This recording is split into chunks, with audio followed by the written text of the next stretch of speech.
All right, so we are going to look at our camera or look at the calculator and figure out how to use exponents greater than 2.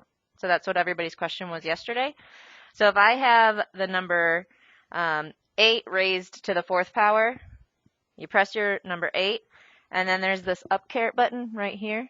We call it an up caret. You press that, and then raise to the 4th, and that will get you the standard notation of the number.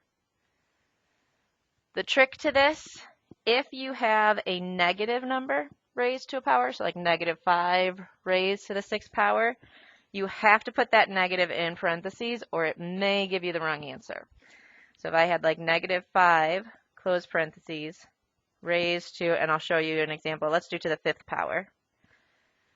The answer is -3,125 because negative times itself 5 times, negative times a negative is a positive, times a negative is a negative, times a positive is a positive, times a negative is a negative again.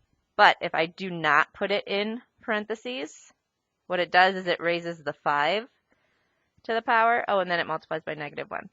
What if I do -5 raised to the 6th? Yeah, so if I do it with the 6 where there'd be an even amount of negatives, it still makes it negative because I did not use the parentheses. So you got to be careful. -5 raised to the 6th power is actually a positive 15,625. If you're doing a fraction, we do 2/3 raised to the 7th power. It's going to give you a long decimal, but you get the idea. If I want to convert it to a fraction of decimal, let's see if it'll do it. Second PRB. No, too long of a decimal to do.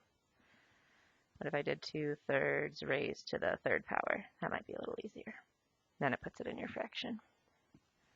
Okay, so that's how you would use that up caret button to do anything with a greater power than squaring it. If you're squaring it, you can still use this x squared button.